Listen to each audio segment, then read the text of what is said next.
What is going on, everybody? I am back again with a Black White 2 Wi-Fi battle. This battle I had against Dean Blaid. We were on Skype. He wanted a battle, and I battled him because that's usually how battles work. But anyways, yeah, I really like this background. I really do. I'll probably use this one a lot. So, I'll lead off with my Stunfisk. He leads off with his Heatmore as he actually taunts me, which is something I've never ever really seen on Heatmore before. But I can't set up my rocks. Oh well. So I'm gonna predict him to go into his Fearow to avoid an Earth Power. So I'm gonna go for the Discharge instead, as he actually ends up going into his Simisage instead of Fearow. But I get the paralysis off on the Simisage, which is great because later in the battle he will tell me that this Simisage is Choice Scarf. So having a Choice Scarf for paralyzed is always a good thing. So going to Ermagerd to take a pretty obvious grass type move, and he does go for the Leaf Storm that does about 50% to me, which is kind of not good for me because, as you'll see here, I do predict his switch into his Heatmore to take a any fire type move actually, and go for the Head Smash as he does go into that, but because of the recoil I will end up dying. When thinking about it, I really should have just gone for the Earthquake, knowing that he can't really do much damage to me with another Leaf Storm, so, you know, whatever. Double down, go to my Stunfisk, hopefully try to get my rocks up again, but he goes to his Wormadam, and he gets a crit with the Earthquake. So, Wormadam kills my Stunfisk, which is like, oh no, you killed Flopjack.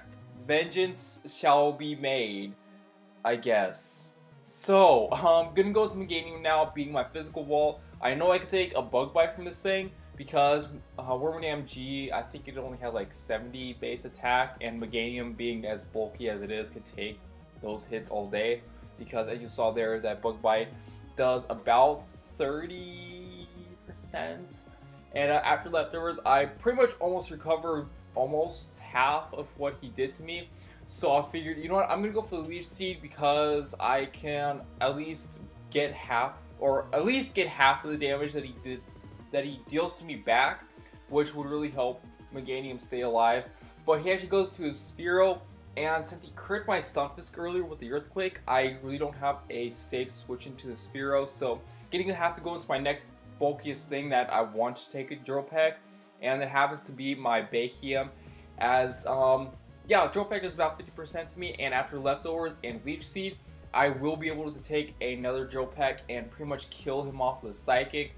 But he wants to preserve his Fearow, so he's just going to decide to go into a Simisage and let that thing die because, like I said, what he mentioned earlier, that his Simisage is Choice Scarf, and having a paralyzed Scarfer is not good for his team, so might as well just let that thing die to get a safe switch to whatever he wants. And that happens to be his Wormadam. And I'm guessing he went for the substitute right there, predicting my switch into, or just predicting my switch out in general, because I'm guessing he didn't want, or I'm guessing that he thought I didn't want my Bayheem to take a Bug Bite. But as you'll see here, I know I can take a Bug Bite, and I'm just gonna spam Psychic until this Wormadam dies. And that turn happens right here because Analytic Boosted Psychic is, like, just Analytic Bayheem in general is nothing to play around with. This thing hurts so much. So, anyways, he's gonna go into his Minun, and Minun is a little blue turd. A little blue shuffling turd. That is all Minun is, because as you'll see here, Minun can take an Analytic Boosted Psychic from a Bayheem.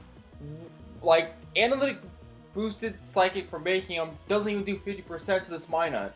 Like, holy crap. As he's just gonna talk with me and wish, so I'm figuring that this is just a wish stalling Minun.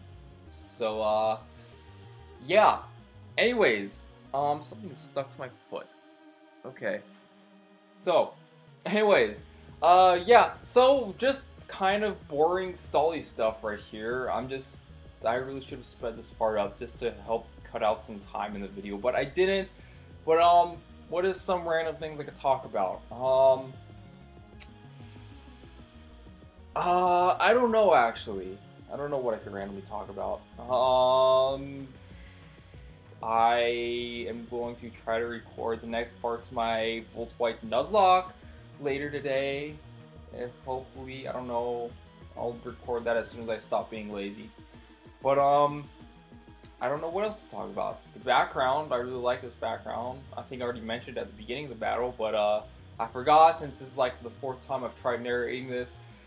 But yeah. Anyways, right here, I'm pretty sure is where this whole matchup begins to end because I'm gonna go for a psychic. And it does over 50% to this Minun now, so that's getting somewhere with the damage on this Minun, as poison damage is just going to rack up to a point where he can just very easily finish me off with a discharge the next turn, because hell, even at +1 defense, special defense, anything can really take me out from there.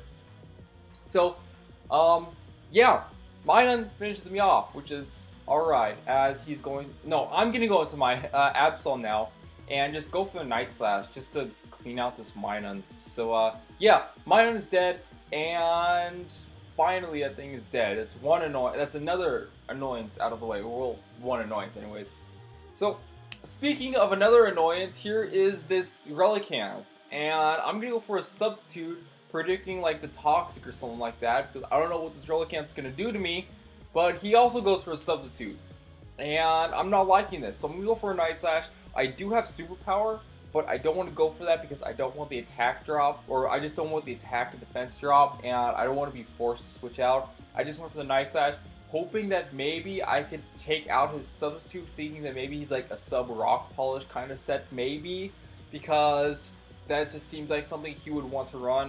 That seems like, you know, never mind, I'm not even thinking about that. So, yeah, anyways, gonna go into my game now, as he does show me Head Smash, but unfortunately he does miss the Head Smash, which I don't know how well I could have taken that. Maybe I'll run calcs on that later, I don't know, but he misses his Head Smash, which is, yeah. So go for E-Drake to break his sub, and I get 10 HP back, so whatever. Anyways, he's gonna go for a Yawn now, as I'm just like, oh, okay. You know what, I'm just going to leave my game in as Sleep Fodder because I really see no point in switching out. So, yeah, so I'm just going to go for the Leech Seed, figuring that my game is faster. So if he wants to stay in, then I get Leech Seed on the Relicanth, and I get residual damage and more recovery. Or if he wants to switch it to Fearow to try to resist the Geeki Drain, then I get Leech Seed off on that, and then I get recovery from that. So, either way, Leech Seed is a pretty good idea, as he actually does end up going into Fearow. And at this point, I'm just going to leave my game in as Death Fodder because I know I can take one Drill Peck because of all my defense investment, and that gives me another turn of Leech Seed recovery, or damage, I should say, because at this point, the recovery isn't helping me, but the damage on the Fearow is, because during the time of the battle, I was unsure if a close combat from Sock would have been able to KO the Fearow from that range. So going into getting the Leech Seed damage kind of helped me feel more safe about killing him off with close combat, as close combat does actually finish off the Fearow from 50%. So Fearow's gone, and his last Pokemon is his Relicanth, and turns out Relicanth is bulky enough to take a close combat from a Sock with more than 25% remaining. He actually has about, well, a little over 25% actually. So, that will allow him to get a substitute off, and the reason why he went for substitute right there was because he wants to get another turn, or he wants to get another defense drop on me to hopefully secure a safe Head Smash kill on my Sock. But as you'll see here, he unfortunately misses his Head Smash again. So this Relicanth, 0 for 2 as far as Head Smashes go. So, but in the long run, all that Head Smash miss really did was increase the turns of the, or decrease the turns of the battle, because if that Head Smash had hit, I'm pretty sure it would have KO'd my Sock, because at -3 defense, a Head Smash being that as powerful as it is in Stab, I'm pretty sure it would have killed.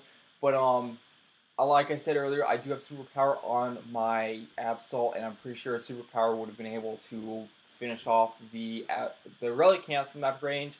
So yeah, anyways, that was the match. So hopefully you guys did enjoy this battle. If you did, then feel free to leave a comment down below. Don't forget to show that like button some love.